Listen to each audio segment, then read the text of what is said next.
राम जाने कितने सुनते, पर मुझे तो लगता सारी दुनिया ही सुनती है। हम जिस भी शहर में चले जाएं, जिस भी गांव में चले जाएं, हर व्यक्ति आके कहता हम आपकी कथा सुनते टीवी पे, एक कथा नहीं छोड़ते आपकी। मुझे अच्छा लगता है, चलो सुनते तो है, पर फिर अगले ही पल देख करके थोड़ा सा बुरा भी लगता है कि इसने एक कथा नहीं छोड़ी, सारी कथा सुनी, पर अभी तक इसके गले में तुलसी की माला नहीं आई, अभी तक इसके माथे पे चंदन नहीं लगा, अभी तक एकादशी व्रत शुरू नहीं किया, तो फिर क्या सुना आपने? केवल कथा मौज मस्ती के लिए थोड़ी है। कई लोग आपकी कथा में मजा बड़ा आता है। अजी ये कथा मजे के लिए थोड़ी है, मजा आता है। तो सुनना, पर उसके साथ साथ जो बातें, अगर आपको भक्ति में आगे बढ़ना है तो अनुशासित जीवन होना आवश्यक है। ये व्रत रखना, ये माला पहनना, ये सात्विक वस्त्र पहनना, ये सब क्या है, क्यों किया जाता है? ये अपने जीवन को अनुशासन में रखने के लिए, डिसिप्लिन में रखने के लिए। अनुशासित जो जीवन होता है वही भजन में आगे बढ़ सकता है। मनमानी करने वाला कभी भजन में आगे नहीं बढ़ सकता है। मनमानी भजन किया, मन मर्जी पूजा की, मन में आया तो किया, मन में आया तो नहीं किया, मन में आया तो माला कर ली, मन में आज नहीं आया तो छोड़ो, ये मनमानी वाला भजन नहीं कर सकता है। इस शरीर को आप सब जानते हैं, हम सब जानते हैं, ये मन बड़ा चंचल है, कैसे तेरा भजन करूं, जितना इसे समझाऊं उतना ही मचल जाए।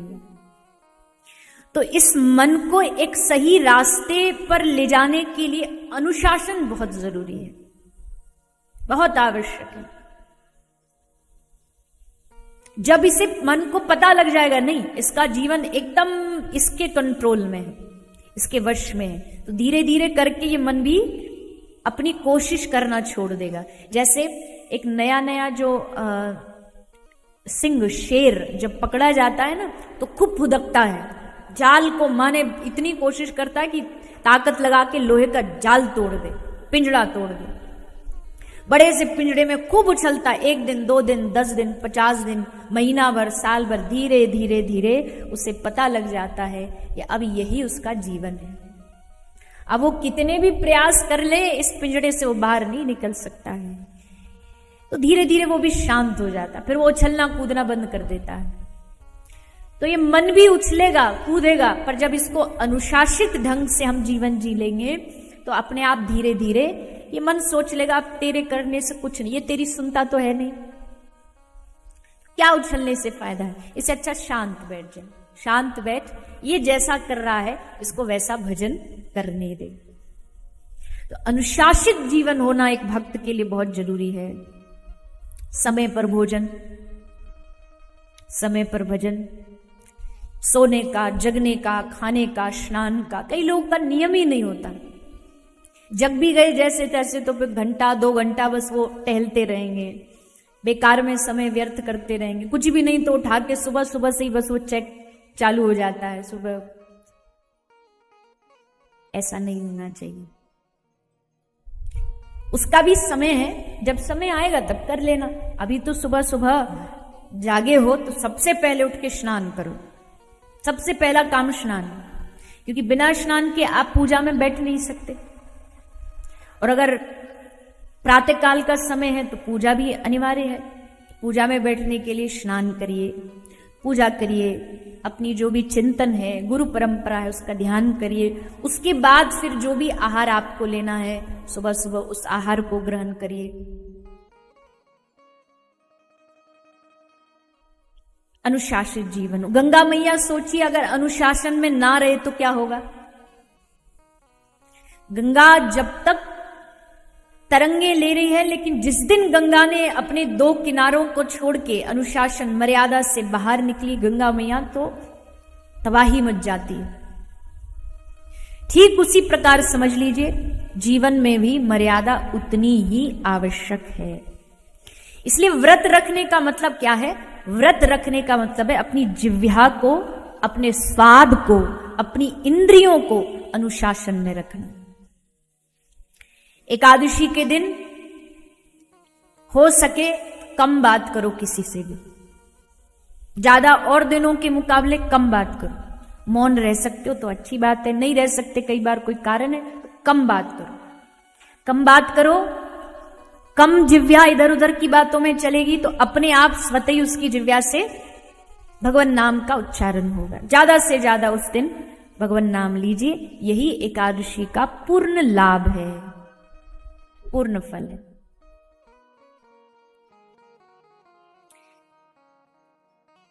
देखो, हम सबका लक्ष्य है भगवान को पाना, है कि नहीं है? है ना? सबका लक्ष्य है भगवान को पाना। अब भगवान की प्राप्ति के लिए, भगवान की कृपा पाने के लिए हमें जो करना पड़े हम वो करेंगे। हमें व्रत रखने पड़े, हमें माला करनी पड़े, हमें गिरिराज जी की परिक्रमा करनी पड़े, यमुना स्नान करना पड़े, हमें जो करना पड़ेगा हम करेंगे, पर बस हमें ठाकुर जी की कृपा चाहिए। हमें सेवा से कोई पुण्य नहीं चाहिए। सेवा दो प्रकार की है। एक व्यक्ति वो सेवा करता है जिसको ये पता है दान करने से, सेवा करने से पुण्य मिलता है, पर हमारी सेवा पुण्यों के लिए नहीं है। हमारी सेवा इसलिए है कि हमें भगवान की कृपा मिल जाए। कई चीज ऐसी है जिसका नाम सुनते ही याद आ जाता है एकदम, मोरपंख, मोर का या मोरपंख का नाम सुनते याद आ जाता है कृष्ण। बांसुरी, बांसुरी का नाम सुनते ही याद आ जाते हैं श्री कृष्ण। गाय, गाय का नाम सुनते ही याद आ जाते गोपाल। जब पांडवों को अज्ञातवास हुआ था, आप सब कथा जानते हैं, तो अज्ञातवास में क्या था कि कहीं भी दिखने नहीं चाहिए पांडव, वरना अज्ञातवास भंग हो जाएगा। तो दुर्योधन ने तो अपनी पूरी जान लगा दी उसको भंग करने के लिए। उसने सारे सेवक दास दासी छोड़ दिए कि जाओ जहां मिल जाए ढूंढो। सैनिक ढूंढने लगे, कहीं नहीं मिले। तो दुर्योधन ने दिमाग लगाया, दिमाग लगा के बोला मुझे पता है वो कहां मिलेंगे, कहां मिल सकते हैं पांडव। तो कहा गावश्च बहुला तत्र, जिस स्थान पर अधिक से अधिक गाय आपको तुमको दिखाई दे, समझ लेना वहीं कहीं छुपे हो। ये पहचान है पांडवों की, क्योंकि जहां महापुरुष होंगे, अच्छे लोग होंगे, उनके आसपास गौ माता जरूर होगी। तो कहने का अर्थ है कि ये जो सेवा है गौ माता की, ये भी हम इसलिए कर रहे हैं कि हमें भगवत कृपा मिले, हमें भगवान की भक्ति में हमारा और मन लगे, हमारा संबंध भगवान से और प्रगाढ़ हो, प्रिय हो। एक कहावत है कि प्रियतम की हर वस्तु प्रियतम हुआ करती है। आप जिनसे प्रेम करते हैं ना, उनकी हर प्रिय चीज आपको भी प्रिय हो जाती है। ठाकुर जी से प्रेम हो। हम व्रत कर रहे हैं इसलिए कि हमारा संबंध ठाकुर जी से प्रगाढ़ हो जाए। है तो संबंध, कोई नया बनाना नहीं है संबंध ऑलरेडी पहले से, बस उसको याद करना। जैसे मेले में कभी कभी बिछड़ जाते हैं ना, तो फिर वर्षों बाद फिर पता लगता है कि अजी ये तो हमारे माता हैं, पिता हैं, बिछड़े हुए भाई हैं। वैसे ही ठाकुर जी से हमारा अनंत जन्मों का संबंध है, अनंत जन्मों का। बस उसे भूले बैठे हैं, उसको याद करना कि श्यामा श्याम हमारे हैं, लाडली श्री राधा रानी हमारी हैं, लाडली हमारी है, स्वामिनी हमारी है। दर्शन का हूँ अभिलाषी, दर्शन का हूँ अभिलाषी, दर्शन का हूँ अभिलाषी, अरज हमारी है। वो हमारे हैं, ये भाव की स्थापना के लिए ही ये सब प्रयास किए जा रहे हैं। और ये मान लोगे कि वो हमारे हैं तो खुद ही खुश रहोगे, नहीं मानोगे तो उसमें उनका क्या बिगड़ेगा। कई लोग कहते हैं हम भगवान भगवान को नहीं मानते। अगर अरे तेरे मानने से कौन सा भगवान नहीं हो जाएंगे। तो तो तुम भगवान को मानो तो तुम्हारे लिए भला, ना मानो तो भी तुम्हारे लिए। भगवान का क्या बिगड़ना? अगर अनंत कोटि ब्रह्मांड नायक जिसके अनंत ब्रह्मांड हैं, उसमें हम जैसे दो चार मक्खी मच्छर अगर ये कह दे हम नहीं मानते, तो उसको क्या फर्क पड़ने वाला है? उसको क्या फर्क पड़ेगा? तू मत मान। हाथी चलता है तो हजारों चींटियां उसके पांव के नीचे आती हैं, पर हाथी तो अपनी चाल से चलता है, कितना भी करो। और हाथी जब गांव से निकले तो देखो कितने कुत्ते भौंकते हैं, पर क्या उस भौंकने से हाथी चलना बंद करता है कभी? वो उसका जवाब भी नहीं देता। जवाब भी देगा तो भी ये हाथी की मूर्खता है। अगर वो पीछे मुड़ के उनको जवाब देगा तो ये हाथी की मूर्खता है।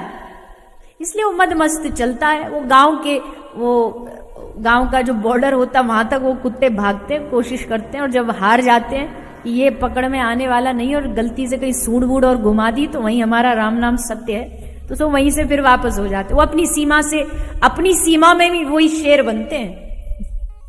कुछ लोग जो होते हैं ना, वो अपनी सीमा के ही शेर होते हैं। वो बॉर्डर के भीतर ही भीतर बस भौं भौं कर सकते, उससे ज्यादा नहीं। तो यह हाथी तो अपनी मदमस्त चाल से चलता रहेगा। लोग आएंगे, कहाँ है तुम्हारा भगवान? क्या करता है तुम्हारा भगवान? दिखता क्यों नहीं तुम्हारा भगवान? अजी दिखा तो कोरोना भी नहीं था, पर था ना। बताओ किसी ने कोरोना को देखा हो तो? कोई आया हो गदा वदा लेके, तलवार वलवार लेकर के, देखा किसी ने कोरोना को? पर था।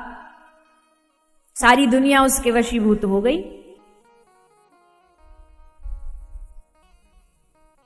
दिखता तो ऑक्सीजन भी नहीं है, पर होता है, तभी तो हम सांस लेते हैं। बिना उसके कैसे जिएंगे?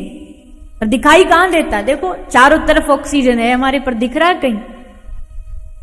परमात्मा भी रोम रोम में है, कण कण में है। और वो तो दिखता भी है, जैसे दूध में घी है और उसको मंथन करके निकालना पड़ता है, ठीक उसी तरह जगत में जगदीश है, लेकिन मंथन करके उसको निकालना पड़ता है प्रेम के मंथन से। जगत के कण कण में वो व्याप्त है। ये जगत भगवान ने बनाया ही इसलिए था। क्यों बनाया भगवान ने? भगवान को खेल रचना था। भगवान को खेल रचना था। तो कैसा खेल रचा भगवान ने?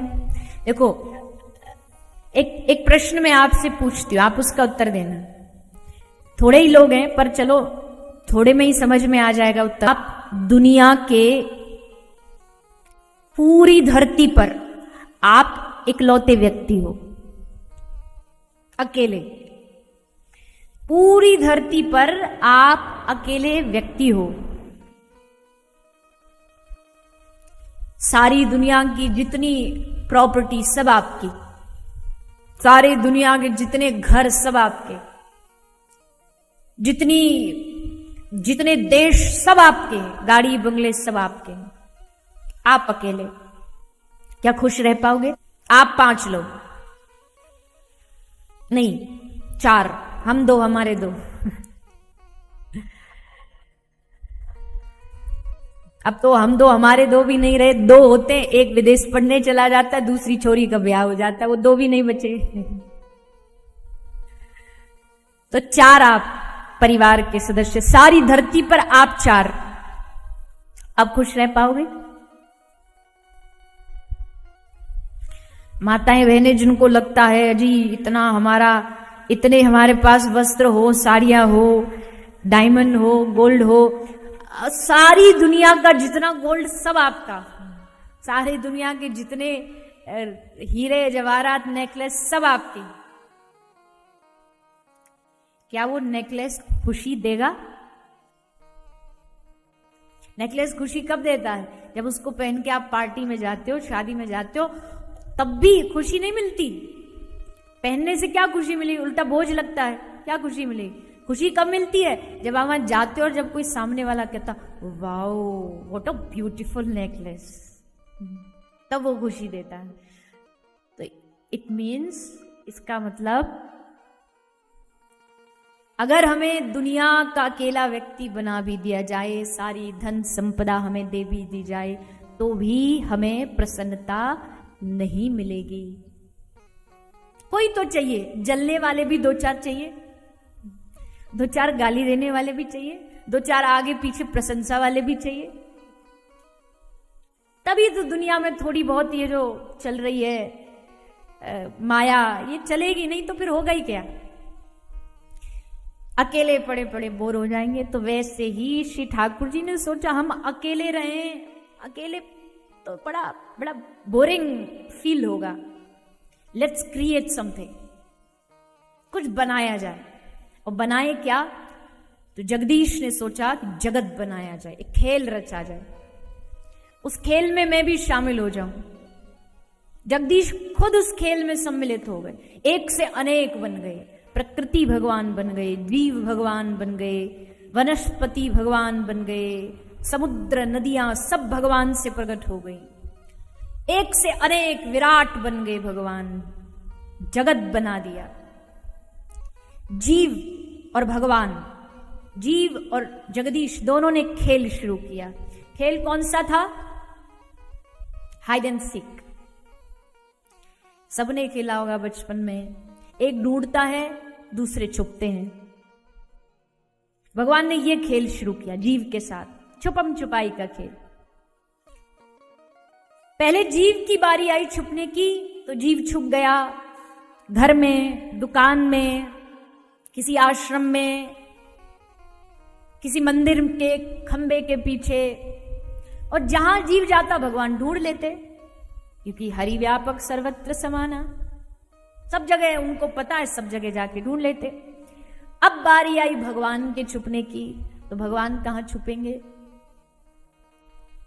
तो जो हाइड एंड सीक है ना, इसमें एक चालाकी प्लेयर की ये होती है कि जहां पहला प्लेयर छुप चुका होता है वहां दूसरा वाला नहीं छुपता, क्योंकि वो जगह उसे पता है, नई जगह ढूंढनी पड़ती है। तो ठाकुर जी ने सोचा मैं कहां छुपूं, ये सारी जगह तो इस आदमी को, जीव को पता है, घर भी, दुकान भी, मकान भी, मैं कहां छुपूं? तो भगवान ने क्या किया? भगवान बाहर न छुप करके उसी जीव के हृदय में, चित्त में जा करके बैठ गए, उसके हृदय में जाके छुप गए। अब जीव ढूंढ रहा है, कहां ढूंढ रहा है? अब जहां तक उसकी बुद्धि जाएगी वहीं ढूंढेगा, तीर्थों में, मंदिरों में, गुरुद्वारों में, दुकान में, मकान में, सब जगह ढूंढा, पर उसे प्रभु कहीं न मिले। क्यों? क्योंकि उसने सब जगह ढूंढा, पर कभी अपने भीतर, अपने चिंतन के द्वारा, अपने मनन के द्वारा, अपने हृदयस्थ श्री ठाकुर जी को कभी याद नहीं किया, कभी याद नहीं किया। उसे लग रहा है जितना बाहर ढूंढूंगा उतना भगवान मिलेगा, लेकिन शास्त्र कहते हैं जितना तुम भीतर चिंतन करोगे, जितना उनकी लीलाओं के बारे में स्मरण मनन करोगे, उतना ही तुम्हें भगवान और नजदीक दिखाई देने लगेगा। इसलिए चिंतन अति आवश्यक है। समय निकाल के रोज थोड़ी देर, मैं ध्यान करने के लिए नहीं कह रही, ध्यान में तो जो कर सकते हैं तो उनको तो प्रणाम है, अच्छी बात है, आपका ध्यान हो जाता तो अच्छा है। लेकिन चिंतन क्या है? चिंतन वो है कि थोड़ी देर बैठ जाओ, नेत्र बंद करो और चिंतन करो, भगवान की यमुना का चिंतन करो। अब एक एक अंग को देखो, क्या श्री राधा रानी ने धारण किया है, चरणों में नूपुर कैसे हैं, हाथ के कंगन कैसे हैं, उनके नेत्र, उनके कानों के कुंडल कैसे हैं, चंद्रिका कैसी है, ये सब चिंतन करो। और एक समय चिंतन में ऐसा आता है, महापुरुष कहते हैं कि केवल एक आभूषण के चिंतन में घंटे घंटे बीत जाते हैं, केवल उसी का चिंतन करते करते, उसी का मनन दर्शन करते करते। तो बाहर भागने की जगह अपने चित्त में, अपने हृदय में अपने ठाकुर को ढूंढो, अपने आराध्य को ढूंढो। भगवान ने ये खेल रचाया है हम सबको गुमराह करने के लिए, कि ये बाहर ढूंढेगा और मैं बैठा बैठा हृदय में हंसता रहूंगा कि देखो आपका अपना बेटा बेटी, माता पिता, भाई बहन, पति पत्नी, क्या ये एकदम आप मन में क्या सोच रहे हो ये जानता है कोई? कौन जानता है? ईश्वर जानता, परमात्मा जानता। इसलिए सबसे नजदीक हमारे कोई है तो वो परमात्मा है, भगवान है। उसको सब पता है कि हमारे मन में क्या चल रहा है। दुनिया में कोई नहीं जान सकता, और नहीं जान सकता है बड़ी अच्छी बात है। अगर जानने लग जाए तो महाराज लाशें बिछ जाएं। तूने मेरे बारे में ऐसा सोचा, ले। वो तो अच्छा भगवान ने सब ढक रखा है कि चलो कोई बात नहीं। भीतर से मन मन में देख देख के कुड़ते रहेंगे, कल तक तो कुछ नहीं था, फटे कपड़ों में घूमता था, साहब बन गया। और जैसे ही वो सामने आएगा ना, अरे वाह वाह, आज तो हमारा दिन बन गया, आप आ गए। आप ही के बारे में सोच रहे थे, पर क्या सोच रहे थे ये नहीं बताएंगे। मन मन में सोचेंगे, शैतान का नाम लिया और शैतान हाजिर। और बाहर से, आहा आप कितने दिनों बाद आए हो। तो ठाकुर जी ने बड़ी अच्छी व्यवस्था कर दी कि चित्त की बात चित्त को ही पता है या भगवान को पता है। इसलिए भगवान बैठे बैठे हंसते हम जैसों का नाटक देख करके। भक्त बनता हूं मगर अधमों का हूं सरताज भी, देख कर पाखंड मेरा हंस पड़े ब्रजराज भी। ठाकुर जी भी हंसते हैं कि ये व्यक्ति कैसे, खैर जगदीश कहीं और नहीं, हमारे भीतर है।